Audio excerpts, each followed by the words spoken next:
Hello, everyone. Welcome. Happy summer. Thank you all for joining us tonight for our July installment of Conversations in Architecture. My name is Ben Peterson. I'm the Community Design Director here at the BSA. And I am thrilled to introduce tonight's speaker, Danyson Tavares, the Executive Director of YouthBuild Boston since April 2024. Correct. Danyson a designer, an educator, and a change maker with a passion for thinking about how architecture can be a vehicle for social change to strengthen and uplift communities in Boston, the region, and beyond.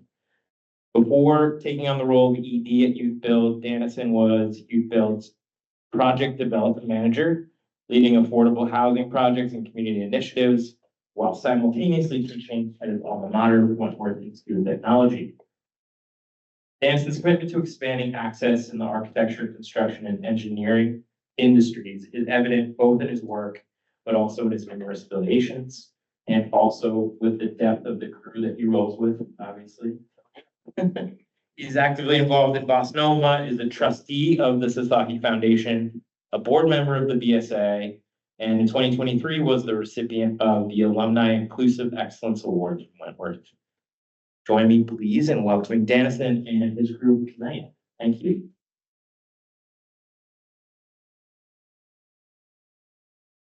I have to start walking down Ben.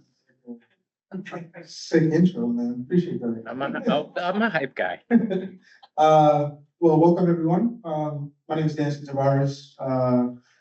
Like Ben said, currently the executive director at YouthBuild Boston. I have the pleasure and opportunity to be here with my colleagues and students today as well. I'd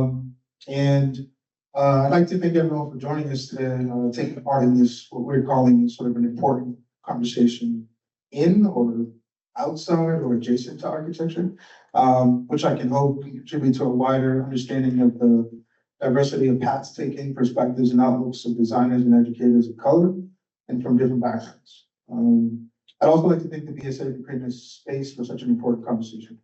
Tonight's conversation, as you know, is an in-person discussion of real-world challenges in the built environment to advance the knowledge and expertise of the entire membership community.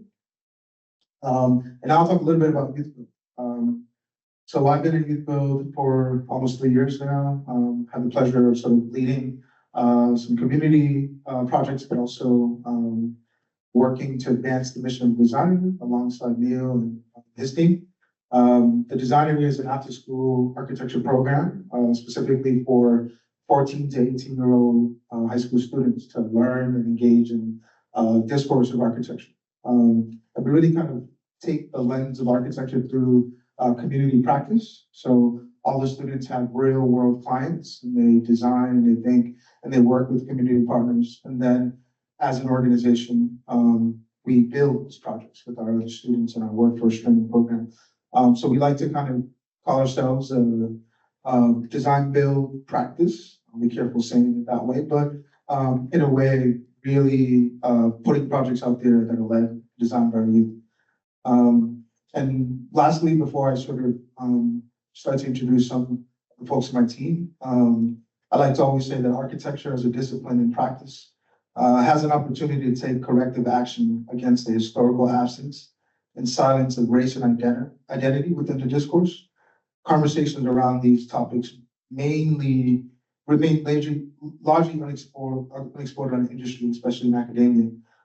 So today, this panel brings together educators, designers, inspiring colleagues, and young people to discuss ways to radically transform institutions and the conceptions of power within the discipline of architecture. That's the sort of pedagogy that we teach with them. So then I pass it off, and just love for you all to introduce yourself. Good evening, everyone. I'm Neil Daniel. I'm the design manager at YouthBuild Boston. I've been in this position for the past 2 years, and it's honestly been the, I would say, most transformative years in my career, being able to be in an environment where I get to educate youth alongside my peers in architecture and design. I really want to see our practice look like the Designery like every day, bringing in a lot of diversity and just passion in the work that we do. Hello, I'm Esperanza. I'm a recent graduate from high school. I will be attending Los Angeles next fall. I'll be double majoring in construction management and architecture. Woo!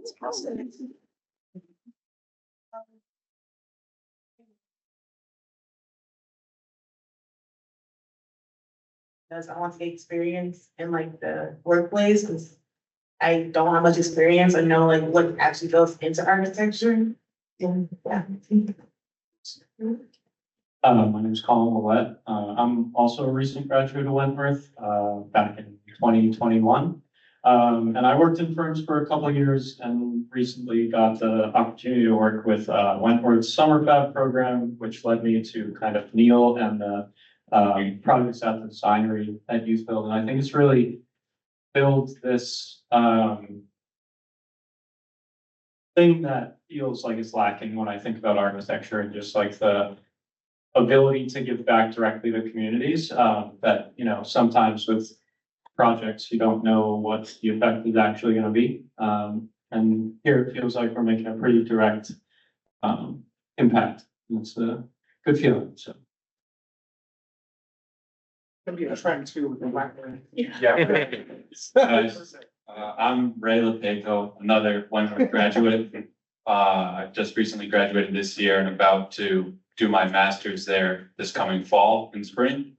And I'm one of the lead designers at YouthBuild for this summer, helping to run the program with these guys. Originally, I've heard or learned about YouthBuild from kind of going to Wentworth, like knowing about Danyson, and then more recently, through studio projects, we've collaborated with YouthBuild, and through there, I've learned about kind of community outreach through projects and like continuing that. And that's kind of why I'm back at YouthBuild for the summer. I feel like it's a great place to start like teaching about that and continuing to work with the community. Hello, everyone. This is Francisco Saez. I'm originally from Chile. Well, most of my life I lived in Peru. And I finally decided after graduating from my BArch to come here and study my Master of Architecture at the BAC. Currently, well, I just finished my first year there. And then I got into a similar program last semester. We were doing a greenhouse project for the Revere community. And then it's Sake, I met Neil. I heard about YouthBuild, great program too. So I was very happy to be part of the change, helping the communities. And well, thanks for having me tonight. Hi, my name is Dominica Garcia. I am a recent graduate from Boston Architectural College alongside Francisco too. We broke the cycle, so BAC. Yeah, so as I said, I'm a recent graduate, graduating in May, and then December, and then I met Neil, one of the IIDA fashion show, and we kind of connected, but I knew YouthBuild through my friend, and that BAC, they talked about, they do externship with the YouthBuild, so I kind of knew about it from there, and that was very interesting. I never saw myself teaching, but as Colin said, like it's very rewarding, like, and it's like a privilege to teach kids like that are passionate about like architecture, and they want to like create we want to create like an impact for this. Hi, my name is Osmani and I go to Tech Boston. What interests me the most about architect is the fact that when I go home, I also think about it. And it's just something that sticks with me and something that I care about and that I'm willing to learn, and yeah. Woo!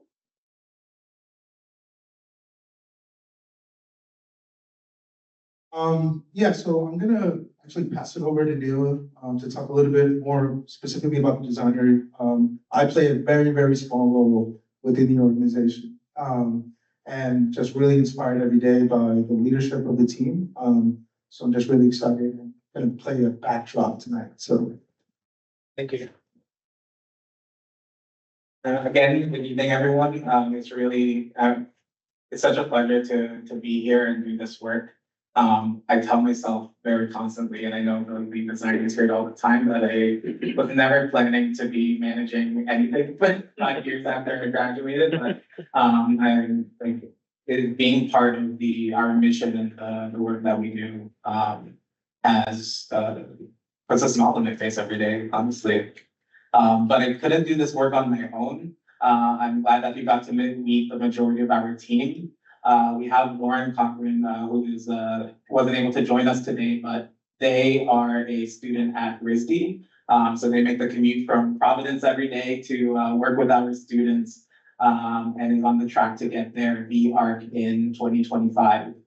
I really love to celebrate the people that we work with, because the Designery is not only an opportunity for our youth, but an opportunity for students who are still in school, who are recently graduated, to dabble into teaching.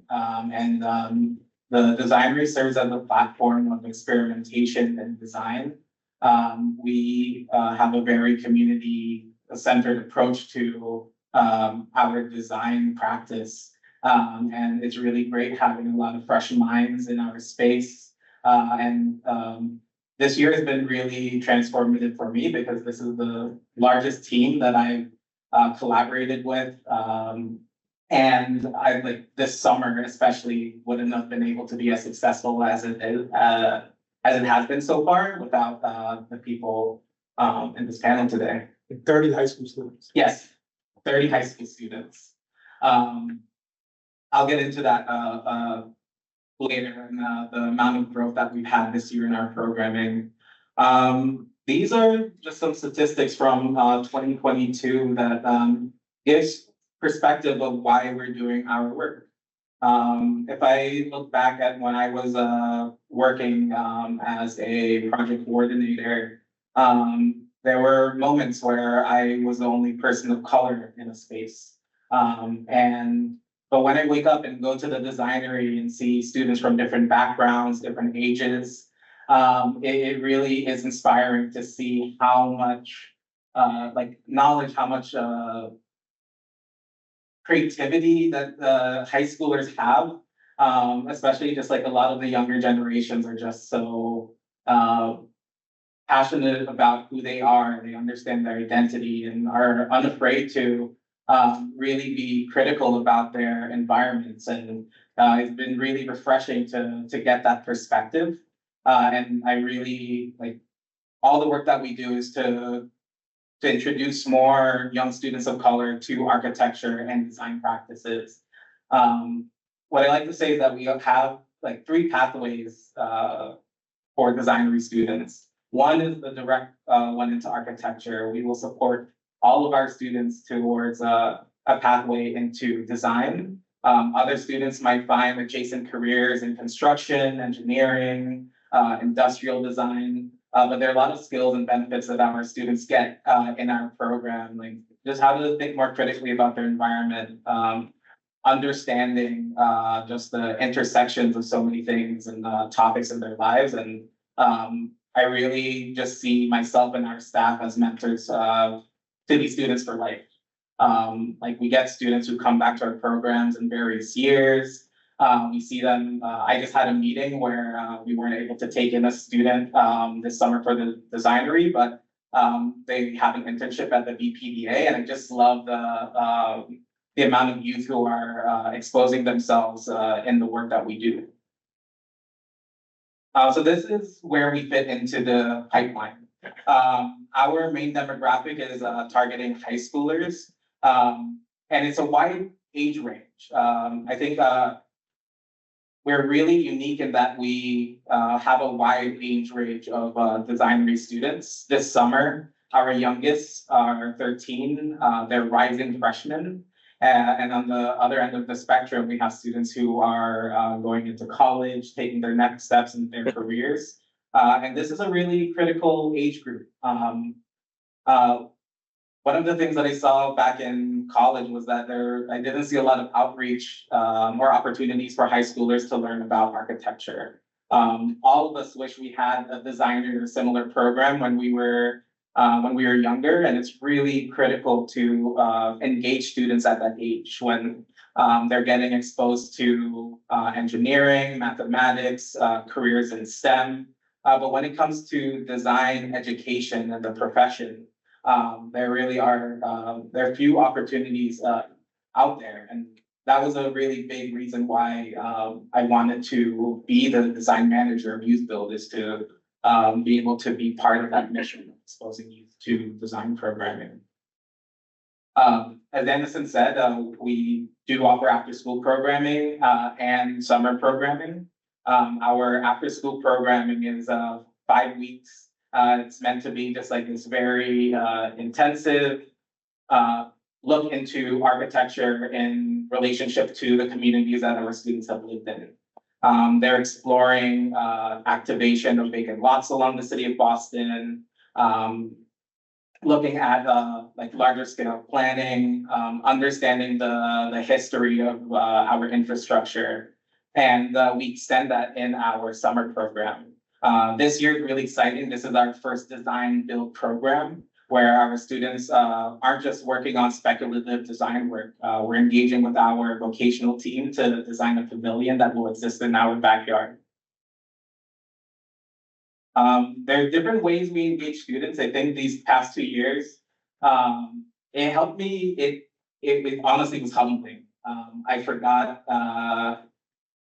how, like when I was back in high school, how it was hard for me to sit through a lecture with all words, not have visuals. It allowed us to really be like more critical about how we're engaging youth in the work we do, especially youth who have hadn't had to live through not being able to be on the phone and be on the internet at the same time. Like they're always connected, always on social media. But we really try to critique our programming as much as we can to change it for the betterment of our students. And we have different lecture series throughout the years, different skill workshops. We've had the opportunity to visit STA and Demilla Shaper yesterday, where our students were able to spend 5 hours designing with members from the firms and really getting a professional perspective. I think when we talked to our students before, afterwards, we got a lot of great feedback about their experiences and like understanding what a professional practice can look like and the many avenues their careers can take. These are some images of our previous programs these past 2 years.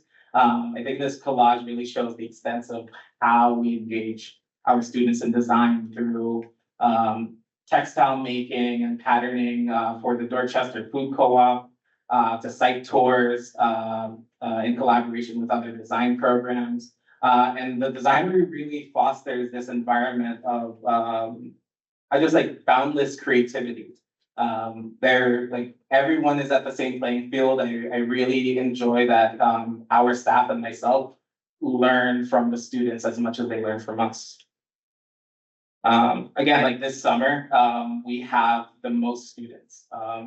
I started this year expecting to serve 10 students in our summer program, and now we have 30. It's been a big growing experience for myself, but it has been like really successful. We have a wide variety of backgrounds of students, some that are interested in construction and others in design. But we're all coming together to design a pavilion in our backyard that will be finished on August 16th. So I'm really excited to be able to celebrate that day with our students.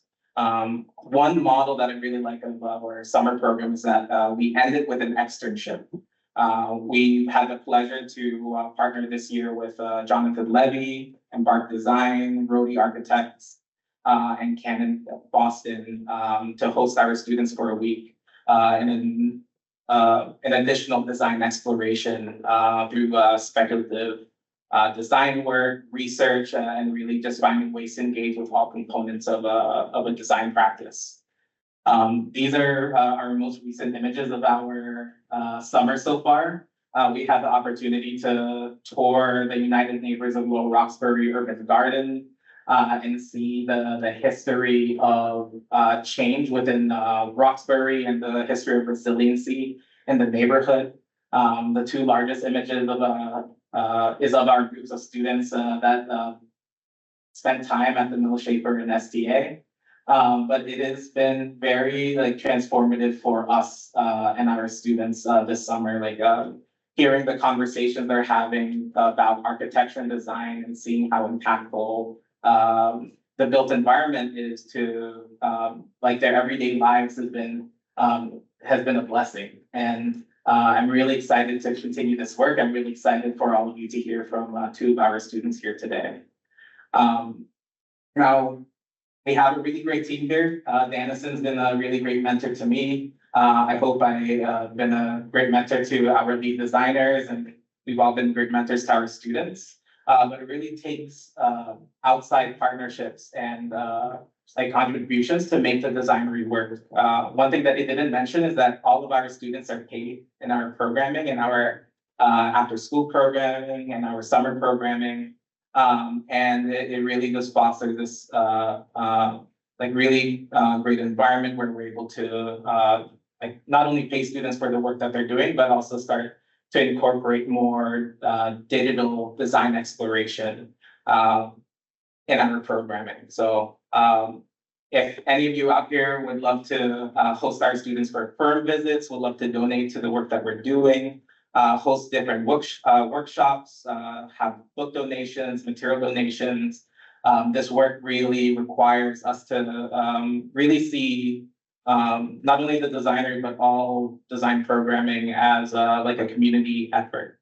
I've really enjoyed the partnerships that we've been able to make throughout the years with various firms, different community partners, and they really elevate the programming that we're able to deliver.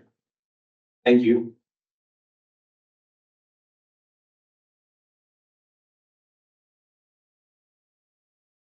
Well, obviously I get to see this every day, but I'm always sort of amazed to hear, I don't get to see you as much as I so it's really great to be able to just take a step back in the midst of all the work and kind of hear what we're up to.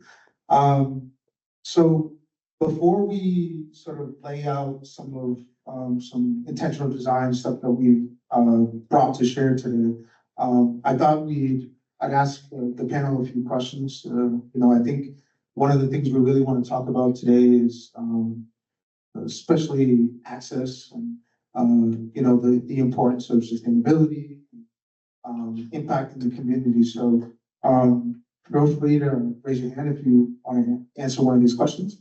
But I'll start with maybe specifically to the youth on the panel. What inspired you to explore architecture and design, and what keeps you passionate about this field? I pass that to you. I like when you look at me, so I figured So as like a kid, I've always been interested in art, so I kind of explored different paths in before. My first one was oh, graphic designer, but I was like, man, it's not boring.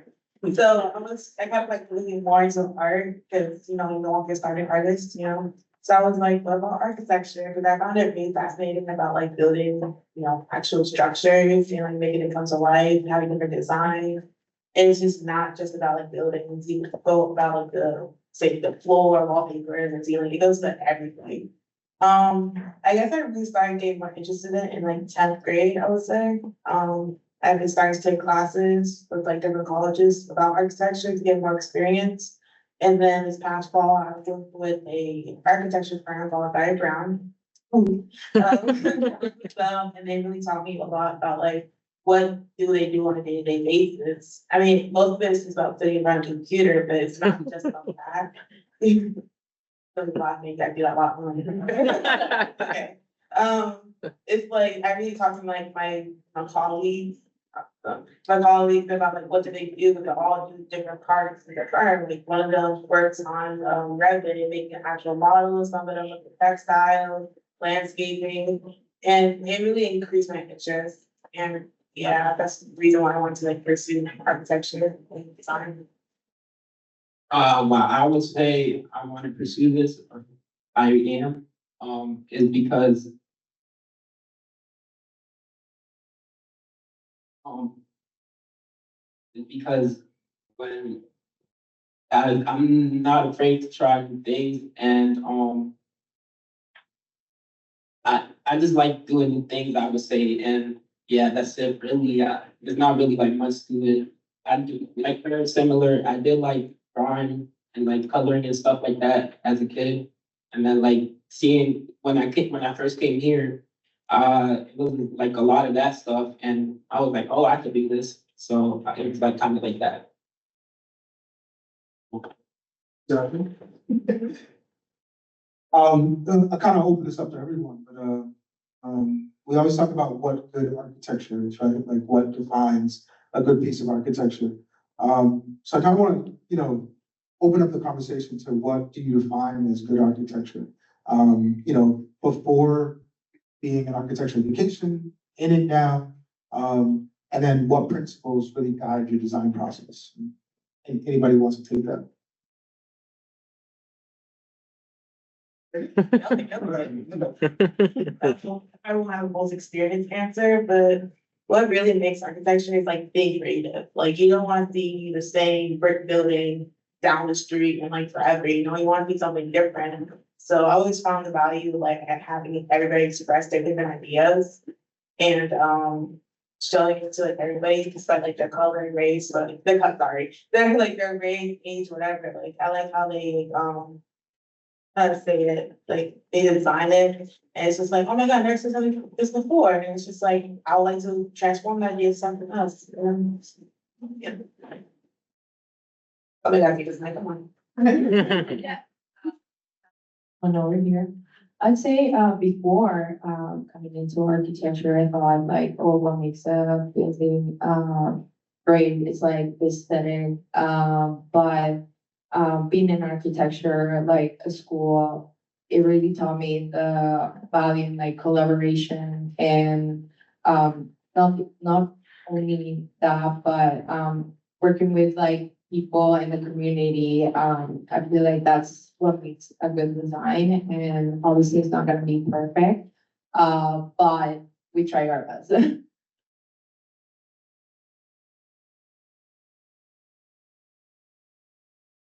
Think a lot of, or something that can make architecture great is really the process, like while you're getting there, like, you might notice it with certain buildings, like what you're looking at, like as you're driving, like, is this architecture, is it not?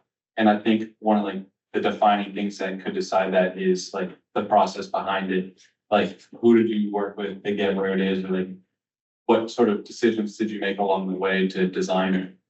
And I think that's something that I think about a lot when designing, like, are these design choices I'm making like purposeful, or like, am I putting like the proper thought into designing this along the way? Like, who is this building for? And then the second part to that is kind of maybe like the longevity of the project. Like, if it's still there and if it's still working in 50 years, then I think, it's good architecture.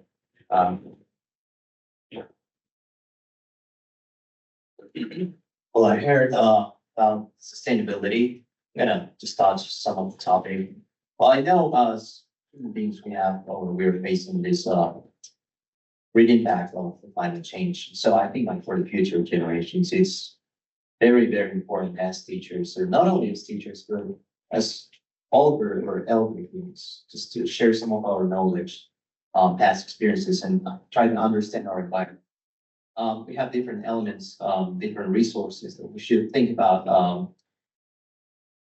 Sometimes we do consumption, but we just gotta regulate it. And for that, we got to think of different elements in architecture to manage those. So during classes, we always think about the rainwater, and how we can harvest that, or probably the sun pack, shade and light and solar panels sometimes, right?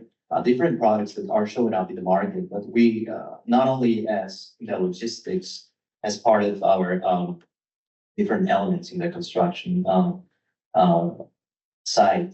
It's more about putting some thoughts to it to solve different needs for a society and improve our lives.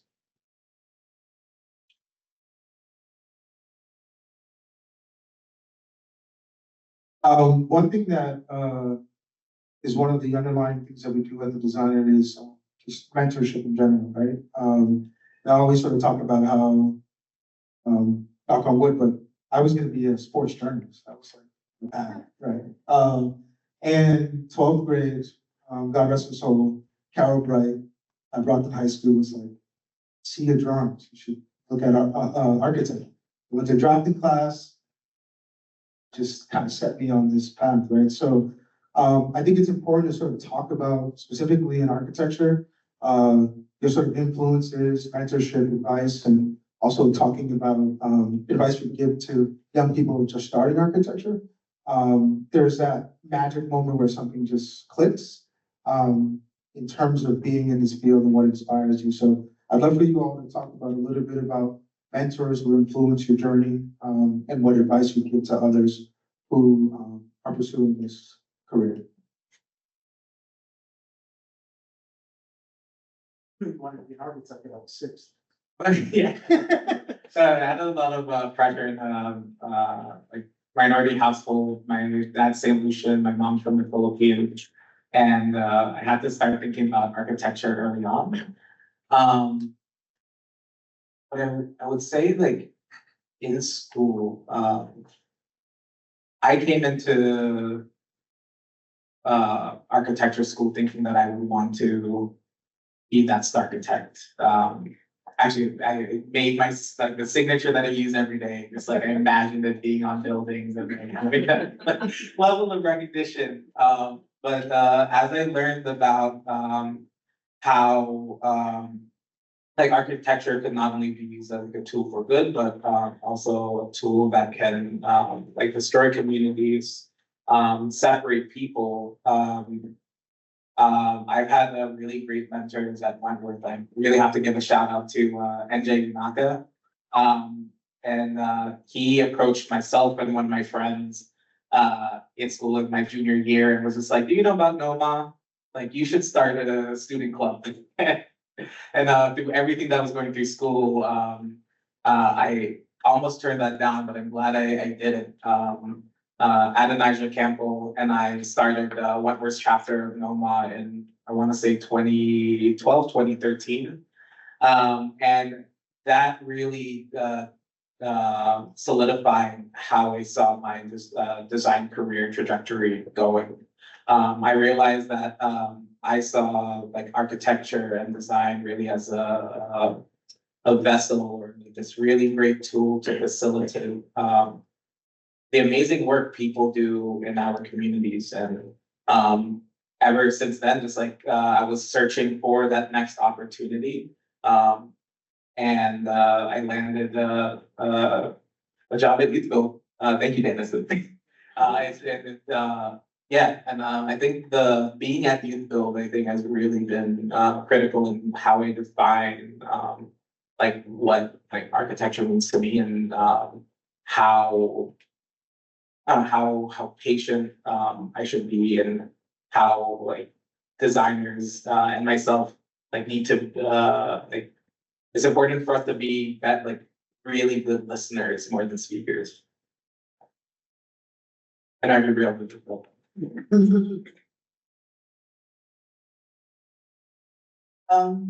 I guess like I didn't really have like mentors in my life to say like, oh, do architecture. And I'm like, okay. So like my friends kind of help me guide, myself over there. Because I'm usually a village drawer or artist and things, but like ever since I started getting interested in architecture, I've been doing the smallest thing. So never got a little design challenge or drawing thing that were like, that's not right. I'm like, okay, this architecture, calm yourself. Okay, my fault, but they really inspired me, like, okay, I have the potential to actually become an architect. And since there's not that many women of color in that field, I was like, I'm really wrong. I'm I'll join there, Yeah. you know?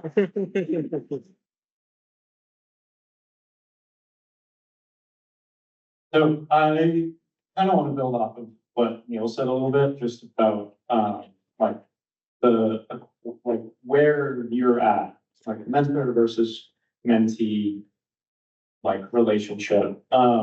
I did not know a lot about architecture before I went to college. I was very passionate, but I just don't think I ever did that much research on it.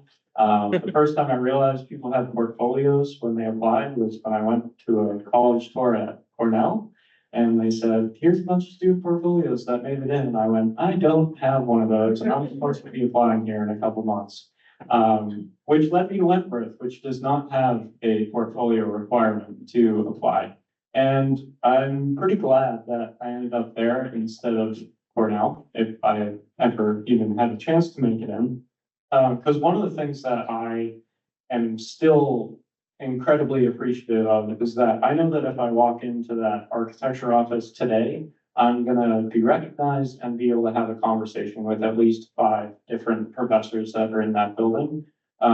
There was very few where that level of relationship wasn't a peer, and it was always like there was never really a sense of like superiority with professors. There's definitely some that I admire more than others, but not you know, not what I meant by that. Love them all, but just the level of respect. And I think that's something that has really been great to carry with me into this teaching that I'm doing now there, and with YouthBuild as well, where I'm trying my best to be at the same level as the students I'm talking to.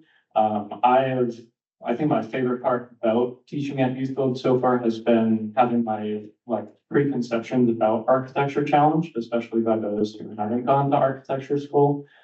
We had one student where during the after school we had we were doing some infill projects on Blue Hill Avenue. There's so many vacant lots on that street that have been vacant since the 70s, earlier than that. And he wanted to do a movie theater, and you know, a movie theater's got a big screen in it somewhere. So one of your exterior walls is probably going to be blank or just not have that many windows. And he decided that wall was going to be on the street. And none of us in this room would probably ever do that.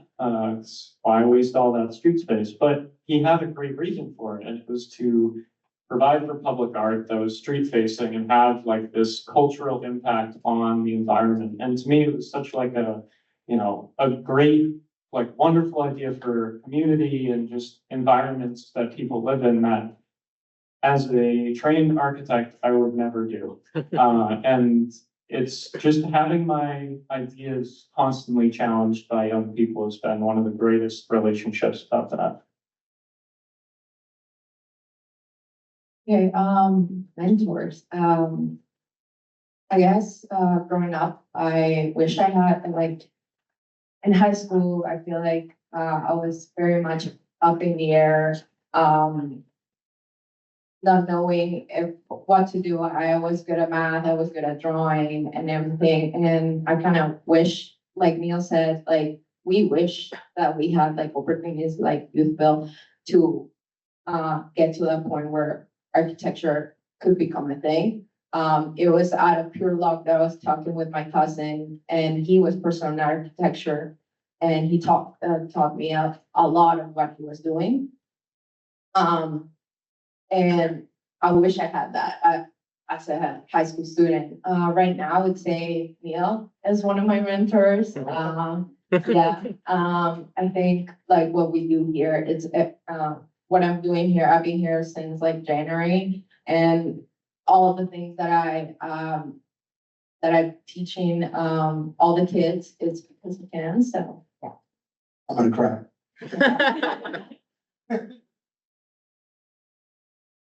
Else? All right, that's gonna be my last question. Then I want to sort of break out into talking a little bit more about some of the design challenges we're up to.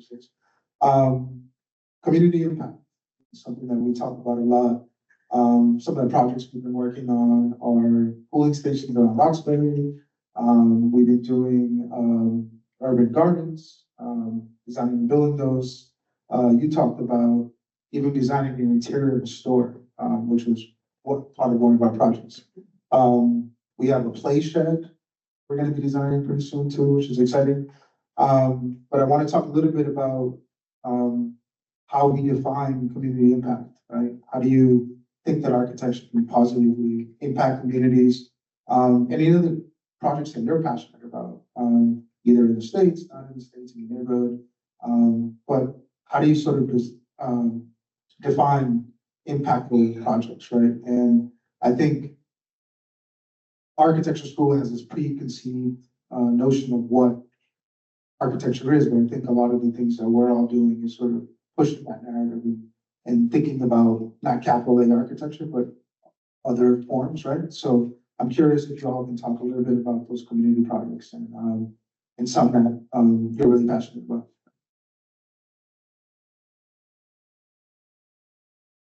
Can't think of, I don't remember the name of the specific project, but I've been really, loving, the transient and temporary housing projects I've been seeing on the West Coast. We are, like, our program is on Washington Street, close to Boston Medical Center, close to, Melnia Cass. I think there's a lot of things that we can't avoid, like we see, like, I don't know, we see needles on the street, we see a lot of homeless people. And every time, like I think about it, like I can't think about design until I understand all the other people that support vulnerable populations.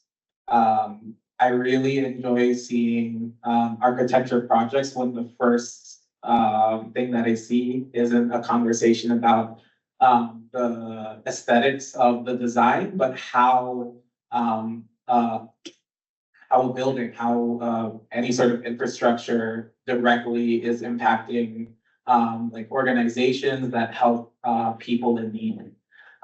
So I've been really like some of the more like transformative transient housing projects that I've seen also have an opportunity to use the exterior of the housing as a platform for art, placemaking, really using like existing surfaces as a way to create community, to create identity in an area for a short amount of time or an indefinite amount of time. But I really, I really resonate with projects that really aim to use design as a tool rather than the only solution. So yeah, I'm gonna share that story. So I remember that of course we were always doing different projects when we were studying, and it was more always a big investment, maybe medical centers, different that are like architectural landmarks to art, historic buildings, commercial. We never really touched too much community-wise solving problems that the society has that can create positive impacts for the next 100 years in the city. So I was like, yeah, my thesis, what's a problem? City.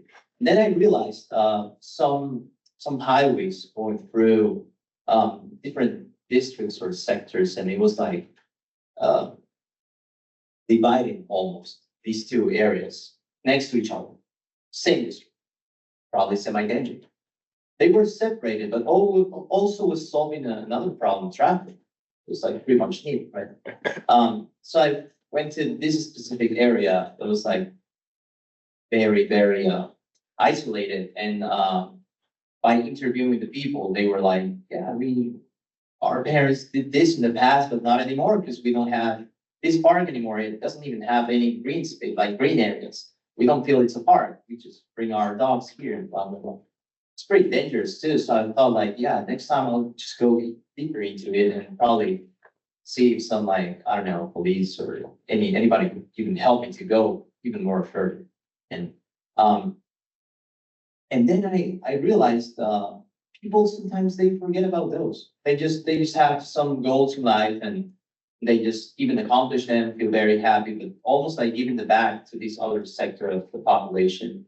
And I said like, yeah, I gotta find a problem now, and I finally thought of a solution. There was a lot of kids, new generation, of course, and in this world that is getting globalized, we have one thing in common that I was like, huh. Yeah, at some point, these people is gonna just grow up and probably won't have an identity. They don't feel related to their own cultural nucleus from, well, in different parts of the world. Even. So I like asked a bunch of guys that were with their skateboards, and they said like, yeah, we need to go to this other district, connect by train and all that. It takes like 2 hours back and forth every day. And I was like, this is the only activity you do? Yeah, and I love it. I'm gonna be Tony. I was like, oh, all right. So what do you listen to? And they were like listening to maybe rap music, maybe some like love lines music right now. And I was like, oh, this is gonna create an impact ever after. We don't create something that like give them an identity and activity so they can like develop in there, and probably they have some talent even or like losing talent. And finally I created like a solution, a park, pretty much same spirit, the big, right? And Rose Kennedy Greenway, which we took the students to the other day. And I was talking to them about same kind of feeling, how this project solving these this specific need in the city, right? So I thought about the same. They were all happy just by telling them this story. Of course, this is never going to be a project; it's just a part of the thesis.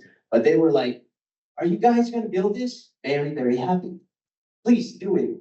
Just take us. We'll be part of your team. Let's do a march or whatever. It's a solution. But I could see that like happiness on their faces. So ever since I really committed myself into the community, I like later on opened my business in architecture. Yeah, but I always think about community. So that's why I'm also here, very happy to create a positive impact.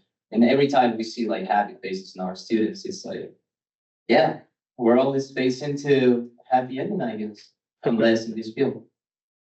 It's very much. Yeah, makes me happy. That's right.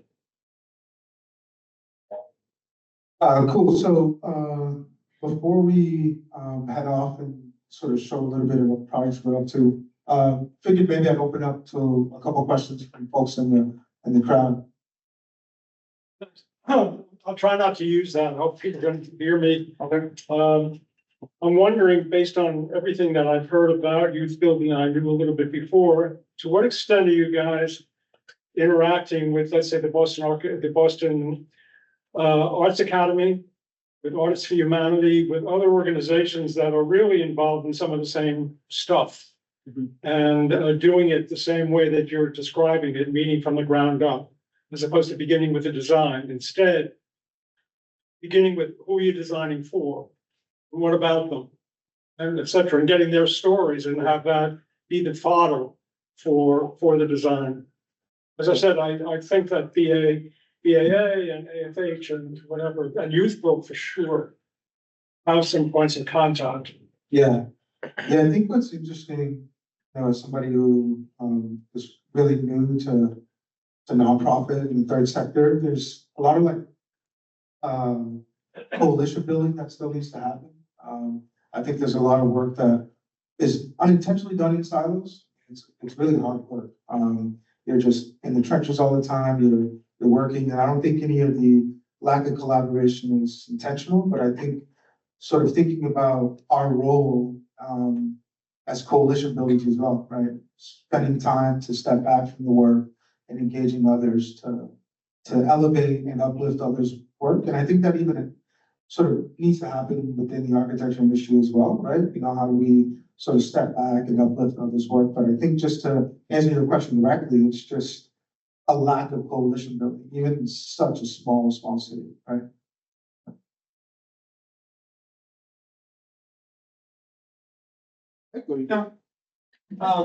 You talked a little bit about the intersection of the design and build process. I'm really curious to see how the young people interact with the builders and what that.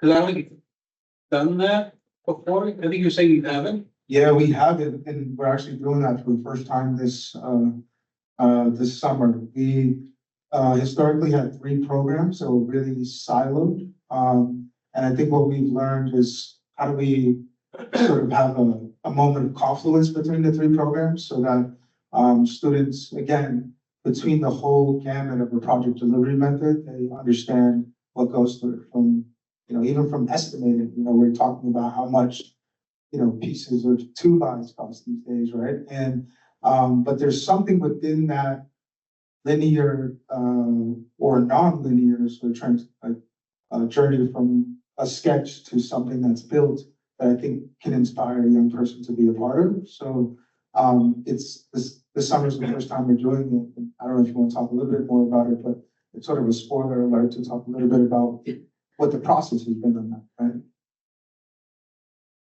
I think what's great with our whole team, like not only the Designery, but our vocational staff is I'll say like flexibility. Working with students at varying levels of design education, working within that like deadline really requires a lot of communication. I really appreciate the communication I have with our Designery team and our students, and that is translating now to our vocational team. I think the benefits that we have from our staff who have a lot of experience in construction are easily able to they drop by the Designery today to check out the students' work, to give them advice on like practicality. They have been really paramount as translators, like showing the students how to translate their designs from like massing concepts and like 2D planes to things that have dimension, that have mass, that connect with like fasteners or brackets, and like bringing in a lot of their like expertise and experience in the field into the work that the students are doing. I will say this is the first time I think I could ever say that I've enjoyed like a quote unquote BE process where the students might have this like grand design with like marble and metal, suede, and we're like, you don't have that money, but like let's come together to find a solution to give you the best outcome from the vision that you provided us. Yeah. I think one thing that's, we did a project last year. We designed an outdoor kitchen for a client with the students, and first thing they wanted to do was put like an open flame in the urban garden, and we had to sort of talk about why we couldn't do that. But again, I think the cool thing about being educators is that we were able to translate what that flame meant to them. It was sort of like a place for gathering, it was a place of warmth. Kind of like the heart in a home. So we were able to sort of translate what their intentions were to end up designing a communal table, right? And they're like, this is like a fireplace, but it doesn't have a fire. I'm like, yeah, it's safe now, right? So, but I think there's also that translation of an idea into something practical. And I think tangentially, we're also teaching young people how to read blueprints, like how to actually have accessibility to a drawing, because you just don't know where their career is going to take them. So opportunity, if they end up being carpenters or electricians, there's a sensibility and understanding about the built environment. These are some of the drawings that we had prepared for our latest installation at all the BCYF community centers around Roxbury. And this is one of the projects that we collaborated with an architect on that produced the drawings, and then created construction documents, and we went out and built it with our students. So you're seeing some of that as part of it. And I think what's really great about that is that, again, it's not speculative. We built each one of these in a day, and it sort of was instant impact. So you were able to see the projects be a part of the urban fabric quick. And now all of the students are a part of this. As long as these things stay up, they can go and have pride and work that they did within the community. So there's something really great about that as well, that we're starting to see happen so quickly because we're intentional around the projects we take to make sure that we can design and build them in a really rapid sort of pace, right? Any other questions? I can just talk to you, yeah. Actually, do you mind? Maybe we could use it just so that it can pick up and not my water bottle. Well, I was able to work with you guys a few years ago. I'm just curious what happened to that project with the garden, community garden, if I can remember. United Neighbors of Florida Roxbury. Yes, we just finished building all their 150 garden beds. Next week, there is going to be a talk around reparations at that garden, so I'll send you the invite, you can check it out. It's great to do. Also, I was also wondering, I saw that you guys had like for like volunteer options, there was one for like workshops or just like helping with like design, you know, like software. I'm just wondering if you could speak a little bit more about what. Yes. One thing that I'm really excited about this fall, is, this reevaluation of our, vocational program. And for, ever since I've been in YouthBuild, it's felt like the Designery has been its own thing, and then construction is its own realm. But I have been really working closely with our director of programs, Nathan Pope, and envisioning how design education is important, like is critical to the way we teach construction. We want our students coming out of our pre-apprentice program not only knowing how to be great builders and great individuals, but learning how impactful design can be in their everyday lives and in the work that they're going to be doing out on the field. We're working through that curriculum right now, and I'm really glad that you mentioned that. I think that will be a great opportunity to have opportunities for people to like volunteer their skills. And I love organizing everything but my own room and like my own schedule. So I think that's making me think that we really need to develop a platform to gain interest. I think we've had interest for a long time, but we haven't had this platform for people to tell us like what they would want to bring to our program. So thank you for that. You got the guy working off the clock.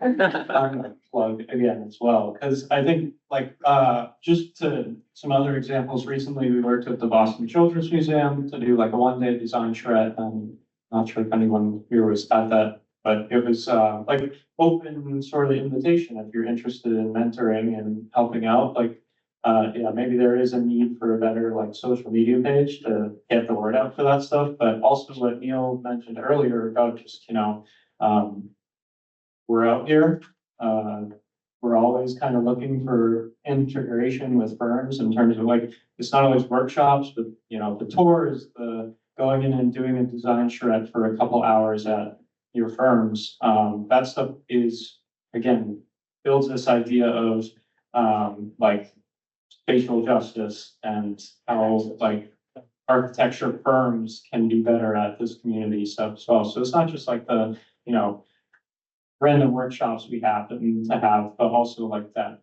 increasing community of firms working together.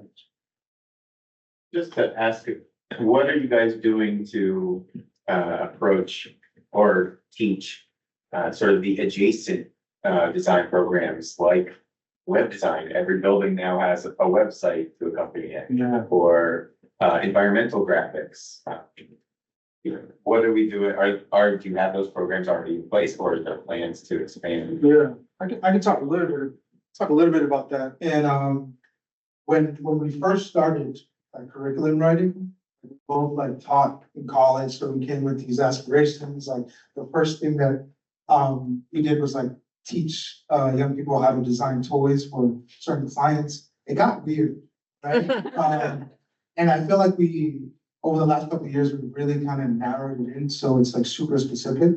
So to answer that question directly, I think we've learned a lot over the past years, like even the textile and the like screen printing exercise we did for the grocery store, like it was easy for us to equate that was architecture. But I think as young people, like you really have to kind of think about it like far more specific than that. Like I can equate that that's architecture, but it was difficult translating that. So I think what we've learned through all of these iterations of our curriculum is that the more specific we are, the better. That's why we're really evolving to kit parts, really understanding the fundamentals of a beam and a column and how many pieces can get aggregated to do that, so that it's very, very specific. They understand that architecture is based on elements, right? And things that get aggregated, connected. And then I think aspirationally, some other time we can sort of think about those other things, but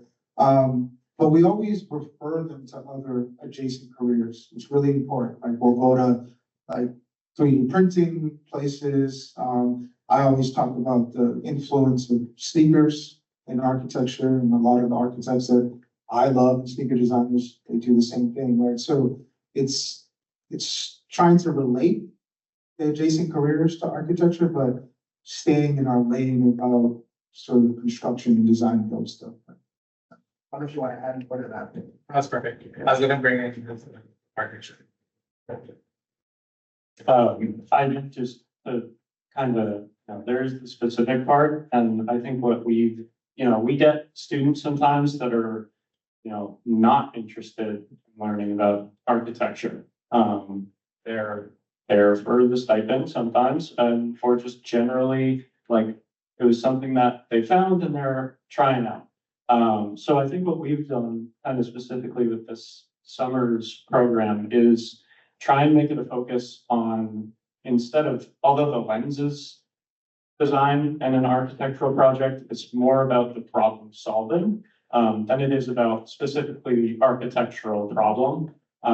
So we're trying to prep not just for a design thinking, but like that critical life skill of problem solving as well. Just a quick comment on that. We did one of the charrettes yesterday, which was such a great experience, and I highly recommend that you do that. It's because someone talked earlier about mentoring and about it's not just a one-way experience. And what we got out of seeing the creativity and the really really amazing ideas that were coming out of the students was awesome. So we loved it. But to the point of kind of adjacent careers, I know with architecture, there are definitely students who I thought were leaning more towards construction, right? So there was that nice blend, but there was also landscape and there was interiors. Yep. Right? I mean, there were students focusing on furniture, right? So I felt like it was a really broad design, problem solving approach that was really rich. So just wanted to commend you on how that's being structured. Yeah, thank you. And that reminds me of just like, wow, the way we sell our externship program to firms is to allow the students to learn about the entire practice. We tell our students that it takes more than designers to run a practice. You need people who are good hustlers, who know business, finance, marketing, human resources. And we have students who come in who want to be in that design environment, but not necessarily do the work. And there are opportunities for them to get into career paths that can lead them into being in that creative career. And it's really important. I think I'll speak for myself, but going into architecture school, the path seemed very narrow. Even when they talked about professional practice and that there were many paths, when it came to that job hunt or that first co-op, it was down the traditional path. And it wasn't until honestly the partnering with different architecture firms and community organizations, and I start to realize that you can't really plan for that deviation and what you want to do, but you have to be willing to receive that change in your own careers. And that is something that we don't directly teach to the students, but that we try to do passively as we get to know them more personally, understand where their trajectories may go, and then use that as like one of our guiding tools to their next steps in their education or career. Any other questions, or can we show some stuff? Cool, all right. I do see some tables. Can we lay out some models and just ask folks to engage and ask questions and I think we can let them know where we are in this week. oh, for sure, for sure. Yeah, I can bring some tables up. Okay. I'll bring them I up. mean, those are fine, no? Yeah, I'm gonna bring them up. Oh, okay, cool, sweet, yeah. So, as, our, team, reorganizes, our students are in week 3 of our summer program. The first week, really dived into, research, understanding the history of, Roxbury and the neighborhood where, the Designery and, YouthBuild Boston's main office is situated in. And showing the importance of understanding the people, the infrastructure around you, and how all of this site analysis is integral into the design work that they're doing. Second week, we really focused on like internal design charrettes, where all the students have been getting out all of their ideas, like learning about plan sections, elevations, diagramming, using all these different tools. And then this week, our students really dived into model making and separating into focus groups. So our 30 students are divided into 5 groups. One focused on landscaping, another's focused on surfaces and furniture. We have a structures group, a forms group which is getting our students acclimated to digital modeling and design exploration. And the last one is passive strategies. And the way we've interpreted passive strategies is our pavilion will most likely not be connected to like water, sewer, or like electricity from the building. So when their students have done research about the neighborhood and the like temperatures rising, climate change, and what strategies could they add into their designs to benefit like staff and students who will be using this pavilion once it's done being built. But I would love to pass it on to Esperanza and Usmani to talk about their journey through the summer program so far, and maybe how the people around like with us today can assist you in like taking your designs to the next stage. So honestly, I had no idea what the pavilion was or no idea what it was, honestly. Even when they showed us, I was like, I don't understand what it is. So the first thing to try and figure out like, okay, what is it and what does it do? And then so I've been like going to like different like community like gardens the first week, and then was a YouthBuild backyard, which is no offense, it's kind of a mess. Sorry. That's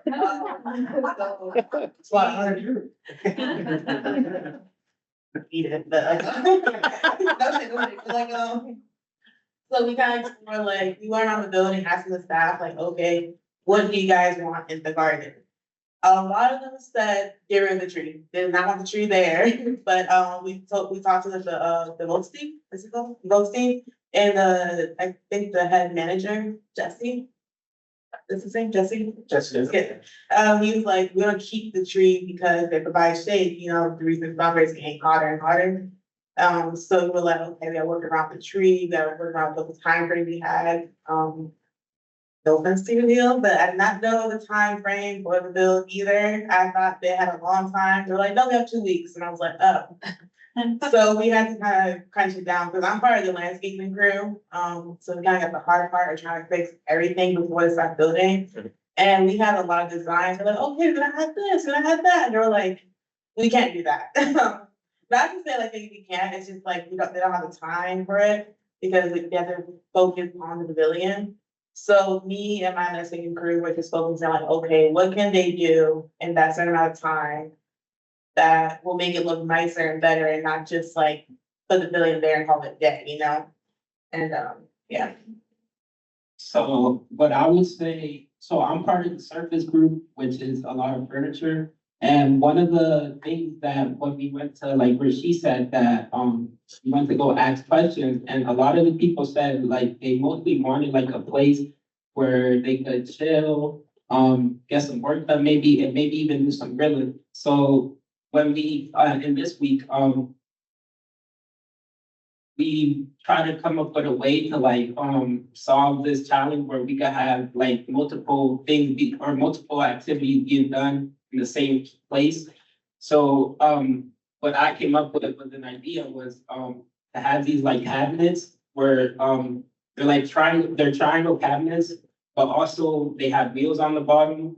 And when you put them together, they could be used as like a table for like learning and yeah.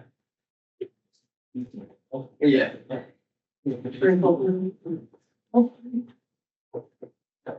Yeah, that's pretty much the surface. You guys want to talk a little bit about like what's really worked, what's been frustrating working in a group of 30 people? Part of the sort of industry, right? Working with people, actually, negotiating ideas, trying to consolidate 30 ideas into one. Talk a little bit about how that's been going. Oh my goodness. Like working with people at different ages, obviously challenging. So it was just like, they want to do this, they want to do that. But for my team, like specifically, we wanted to do a lot of stuff. They're like, no, we can't because the other teams are like making some complicated stuff, like a triangle roof. But triangle in it. And I was like, okay, then I have time for that, that's fine. So it was a lot of frustration because I was like, okay, we should do this and that. And they were like, we can't do that. So I was like, what can we do? And it was kind of going back and forth a little bit, trying to understand like, okay, what can we do that's realistically impossible? So we're still, I think, still trying to figure that part out, but we're like trying to figure out, okay, like what can we do to make it more easy to look at, what's more like feasible? Like for example, the garden bed, the raised bed. Raised beds. Raised bed, there you go. Were you talking about the rain garden? Rain garden? But The little bit. Yeah. Yeah, the rain garden, sorry. We were like, okay, we can like figure out what kind of plants goes in there so it could resist like flooding, drought, make it look nice to look at. We were talking about benches, but clearly the furniture team got that, that's fine. So we were like, okay, let's make this look more pleasing. Yeah. It's definitely been challenging, but one of the most things I would say is the most challenging is like trying to get everyone to like, I would say like bring out their ideas and like talk more about it, because me personally, it's harder for me to like talk about something when it's in my mind, so I would like, it's easier for me to draw it. And yeah, I would just say that that's like very challenging, to like bring everyone's idea and collaborate. Can I ask a sort of like, perspective from the educators in terms of like, how much prep and, creating this kit of parts, you all sort of like worked on 3D printing, some of the joinery and things like that. So talk a little bit about the work that it takes to get to the start of the cohort and the sort of things that you all have to put into to place in order for this to actually start to move. Let's speak a little bit about it. It's a village. It takes a village. I don't know, a lot of conversations about education in general get brought up in the Designery, and I think none of us are advocates for like standardized testing and a lot of just standardization in general. Even though we'll have a set curriculum for our after-school programming or some summer programming, we come into it knowing that it's not going to work out perfectly, which is great.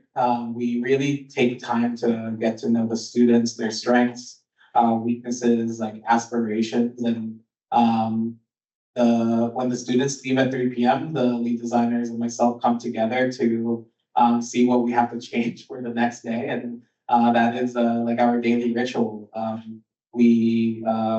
Our expectations moving forward change on a daily basis, and it's just something that we are accustomed to in the work we're doing. It's important for us to I don't know, like level with the students. We have a lot of students, like Colin said, that are like not interested in like capital A architecture. Some are interested more in construction and other paths. And I think it adds an exciting challenge for us to be able to pivot our design curriculum to cater to the needs and wants of our students.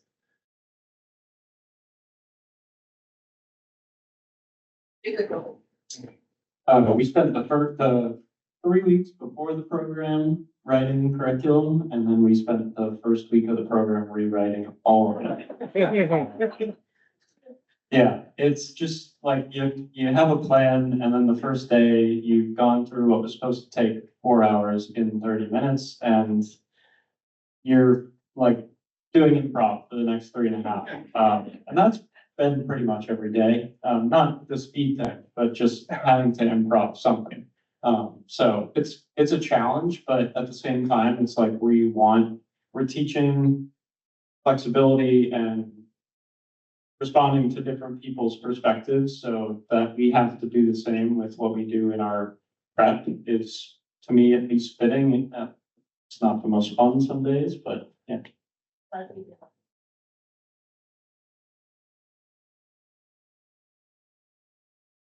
Any other questions or any other things you want to highlight on some of the projects? But I'd love to, open it up. We got about 10 minutes. Yeah. For questions and debriefing. Was having a conversation last night with a mentor of mine and an educator, really great educator. And one of the things we were talking about that was really fascinating was, and I think it gets to the improv, it's a segue to the improvisation thing, right? Yeah. You have 30 kids that are broken up into different groups. And from a teaching standpoint, right, how do you, it seems like a really good ratio of like teacher to student, right? Not like one person with 30 kids, but like, how do you, I'd like to hear a little bit about how you find that way in to connect, right? To the one that may want to do construction, may want to do architecture, may want to do web design, and how, so not the group thing, but the individual thing. In some of those, maybe there's some really great stories you have to share about somebody that has an epiphany or, that connection. I'm just curious, I'm sure you all are talking about that yourself too. You're talking about teaching. That's a great question. Yeah, it makes it a lot easier, like doing our job when we know that the kids are happy with what they're working on.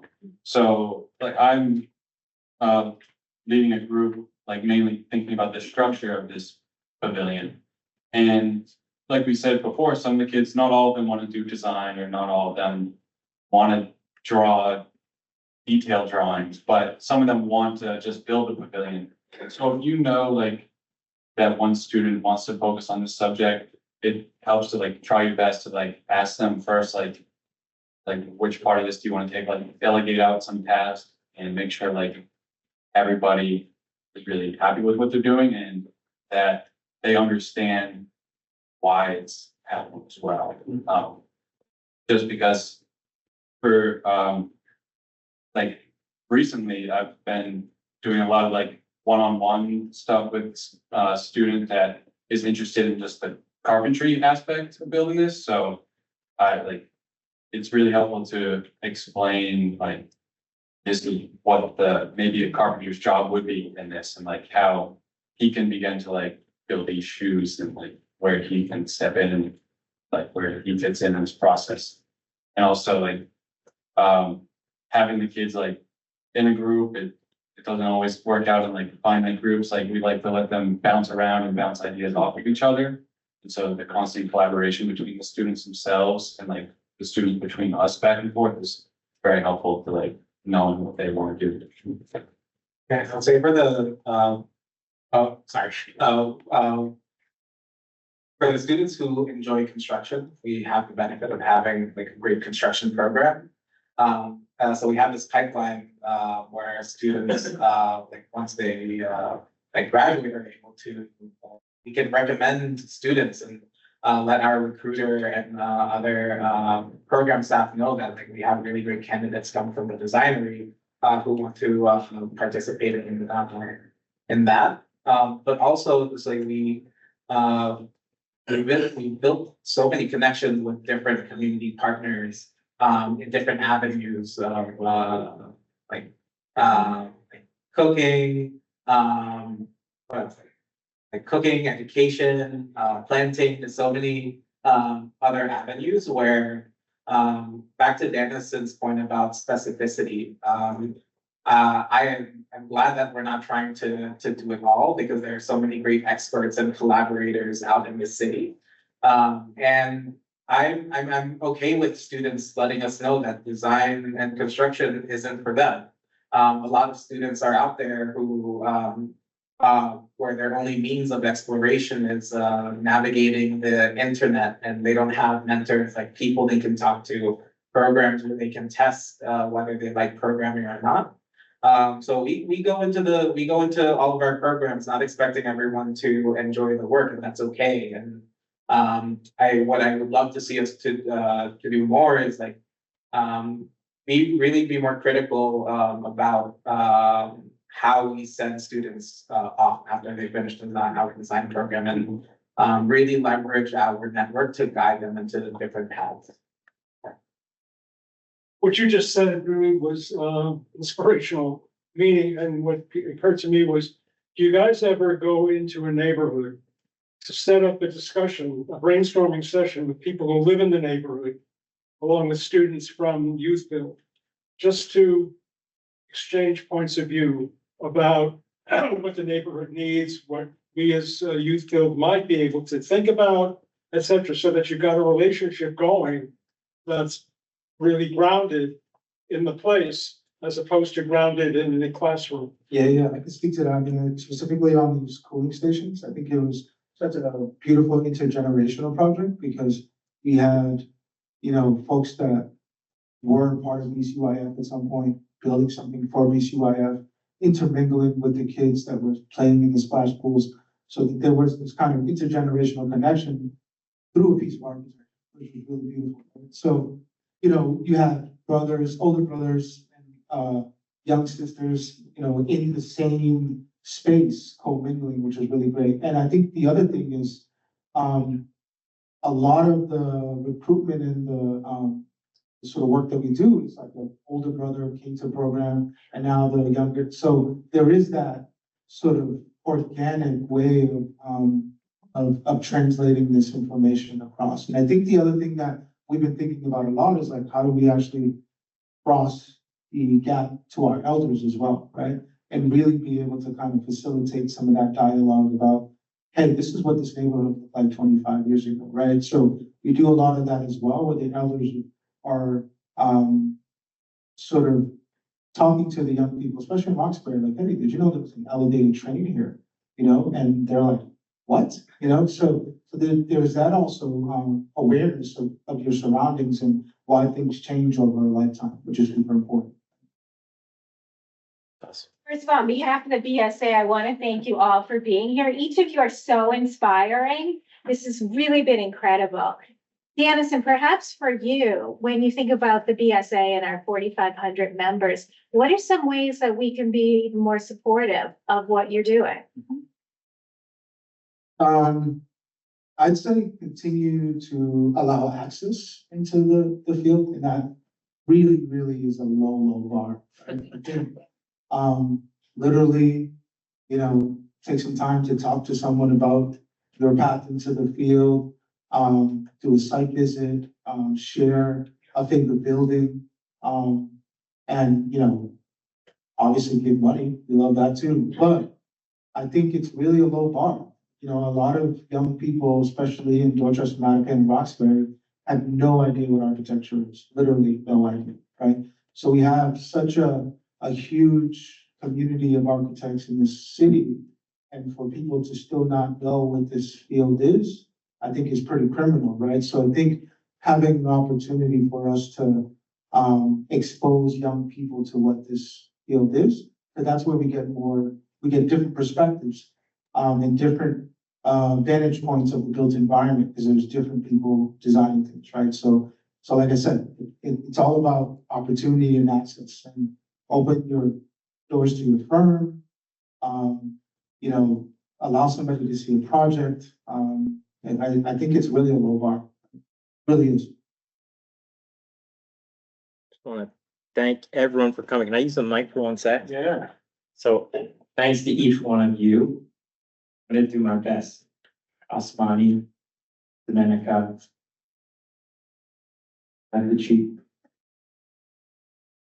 Francisco, Ray, Colin, Esperanza, Neil, Danyson. Did I forget someone? No. Just to thank you all, and I think that independent of you giving a direct ask to continue to push on architects and architectural practices to expand access, I would say to all of the members watch this dialogue here. You're modeling, I think, the ways in which practice might shift. You're demonstrating the ways in which expertise is lived as much as it is learned. And it's incredible. And I just want to thank you all for letting us be in dialogue with you all tonight. I hope to continue to do that. For those of us in the audience, those that might see this recording, how can we keep in touch with what you're doing? Email Neil, it's. Email Neil. Okay. I have limited business cards. Okay. We don't believe in this Today.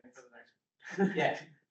But yeah, email him at the end of August, because we have 30 students right now. We feed them, they're with us all day.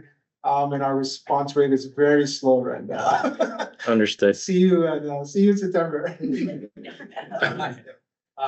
We do have, our spaces right now commandeered by our students, but we do have a gallery in our space that showcases the work of Sullivan Lee. We've hosted events at this space, most recently with IIDA, and really we see our space as a community resource. I am glad that we could start meeting in person again. I really love the partnerships, like the relationships and connections we build when we meet in person. So I always send an open invitation for people who want to check out the Designery, check out our main office. Like the best way you can see the work that we do is by being in our spaces and where our students are. So once we are hosting 30 students, I'd love to invite everyone to check out the work we do in our spaces in Roxbury. And we will be having a design showcase to showcase the finished product of this on August 16th. We haven't finalized the details, but which we probably should have already, but that's how we roll.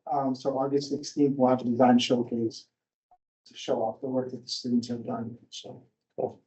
Thank you. Thanks, everybody.